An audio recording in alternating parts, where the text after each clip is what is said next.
আসসালামু আলাইকুম এভরিওয়ান। তো আমরা ফার্স্ট ভিডিওতে কি দেখেছিলাম? জাস্ট ওয়েভ ফর্ম দেখছিলাম। Single phase half wave uncontrol rectifier with RL load, sorry শুধু আরএল লোড। ওকে, তো আমাদের ছিল single phase half wave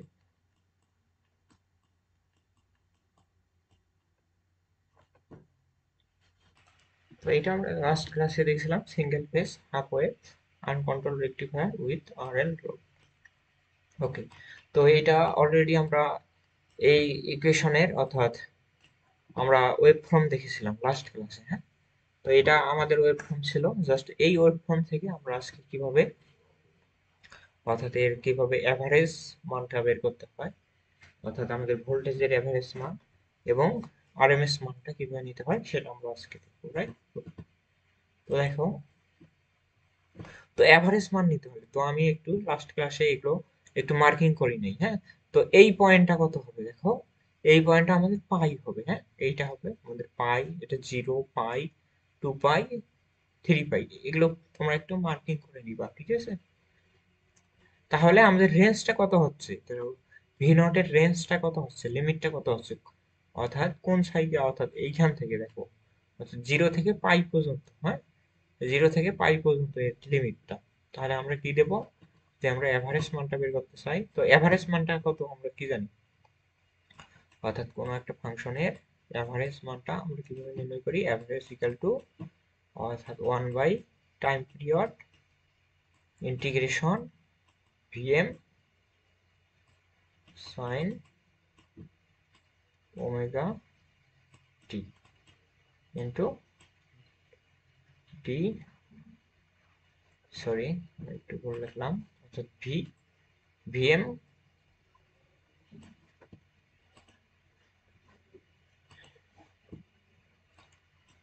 VM DT. হ্যাঁ, এটা হলো আমাদের জাস্ট এভারেজ মান বের করার, আমরা এসি সার্কিটে শিখেছি, রাইট? এটা এভারেজ মান বের করার একটা সূত্র। তো এই সূত্র কাজে লাগিয়ে দেখো আমরা এভারেজ মানটা বের করবো। যদি আমরা এই ইকুয়েশনের এভারেজ মানটা বের করতে চাই, এখানে টাইম পিরিয়ড কত আমাদের, অর্থাৎ 0 থেকে পাই পর্যন্ত, রাইট? সরি, 0 থেকে 2 পাই পর্যন্ত আমাদের রিপিট হচ্ছে, অর্থাৎ এই সাইকেলটা এখান থেকে এখানে রিপিট করতেছে, আবার এইভাবে রিপিট করতেছে। দ্যাট মিনস টাইম পিরিয়ড এখানে কত, টাইম পিরিয়ড হলো 1/2 পাই, 1/2 পাই। তো আমাদের ইন্টিগ্রেশন তারপর দিতে হবে, ইন্টিগ্রেশন।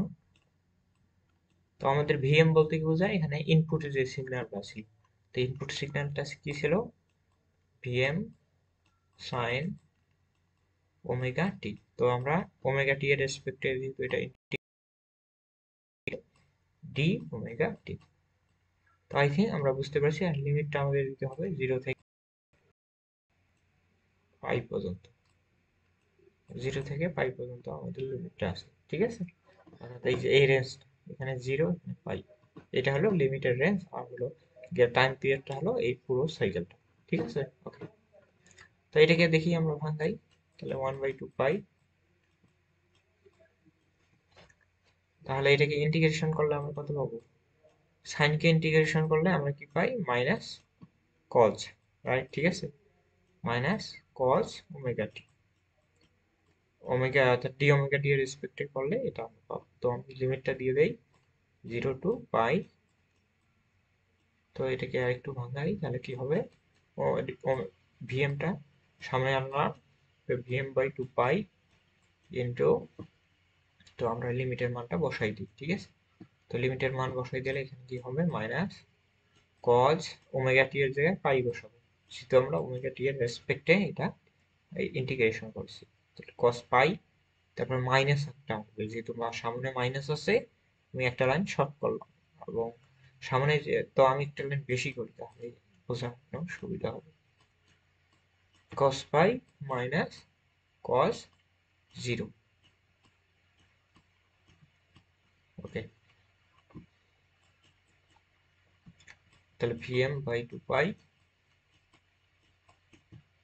এখানে কি হবে, দেখো cos 0 এর মান কত আমরা কি জানি, cos 0 এর মান 1, ঠিক আছে? cos 0 এর মান আমাদের কত হবে, 1 না? হ্যাঁ, তাহলে এখানে হবে,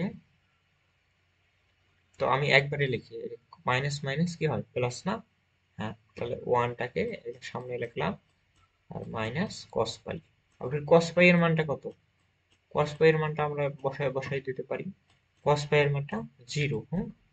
তো এই মানটা আমাদের কি হবে, 0 হবে। দ্যাট মিনস আমরা কত পাবো, vm/2 পাই। এটা হলো আমাদের অ্যাভারেজ মান। তো আমরা অ্যাভারেজ মানটা পেয়ে গেলাম। তো এটা হলো আমাদের অ্যাভারেজ মান। তো আমি নেক্সট ভিডিওতে কিভাবে আরএমএস মানটা বের করতে হয় সেটা দেখাবো। তো এই ভিডিওটা এই পর্যন্ত। That's it for today. Allah Hafiz.